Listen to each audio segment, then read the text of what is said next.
I have been president for the last couple of years, since Tanzania in 2009.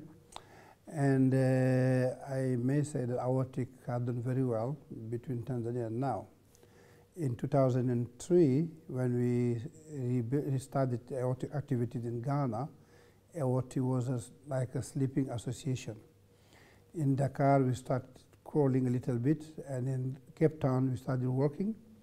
And after Tanzania, we are running, and I think we're running very fast now. We managed to have a strategic planning that was put up last year in Dakar, November. And from the strategic planning meeting, we had what we call now the Dakar Declaration that was adopted in this meeting. And my successor, Professor Isaac Adewole, who is a VC of University of Ibadan, is now in a position to definitely make this happen, what is in our strategic planning. During the last couple of years, we have developed a lot of partnership, collaboration with many sister associations, mainly from the United States of America. Some of them are the American Cancer Society, which is a great supporter of AORTIC. We have Livestrong, and we have ASCO, who joined the collaborations partnership. But the greatest supporter of AORTIC since the beginning is the NCI, the National Cancer Institute of the NIH, and especially the Office of International Affairs. We are supporting AORTIC with ideas, finance, and even by training. Many AORTIC members attended what they call the NCI Summer Curriculum for Cancer Prevention and Control. We have collaboration with UICC, which is the International Union for Cancer Control based in Geneva, and some other associations from France, AMCC, and so on. So we have broadened our collaboration, and mainly to foster research and education and training on cancer in Africa.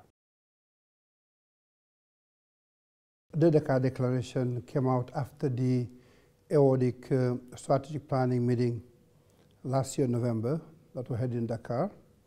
And it came after the consideration of the transition of the health system in Africa. We realized that this kind of epidemiological transition in the disease in Africa, our health system was dominated by the communicable disease like malaria, TB, HIV, AIDS.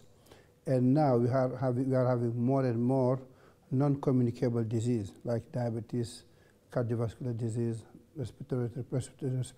respiratory problems, and cancer.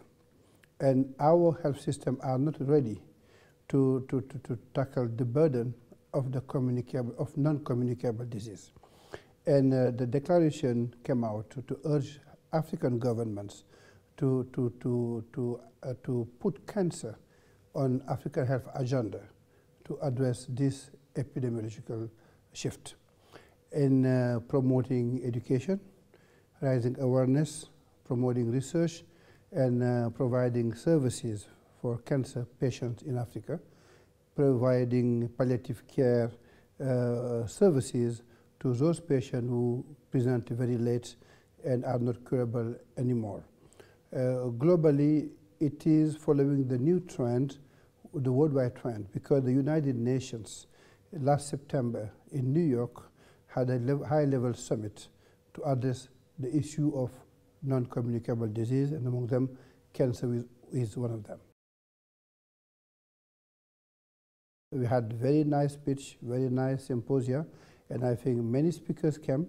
Over 300 delegates attended the meeting, but they will not miss anything because with you guys broadcasting everything now and the electronic possibilities, they will get all the presentations either on the AORTIC website or on a flash drive, so they can download and maybe know what has been said here. But what they miss is the friendship, because this kind of meeting is an opportunity to meet friends, to socialize, and maybe to develop collaboration with friends. But still, I think that we should understand them. We came here, we were not really sure that it was safe, 100%. We made it, and by the grace of God, everybody came in safely. And we invite them to join us in 2 years' time in South Africa, in Durban, where AORTIC will hold our next biennial meeting.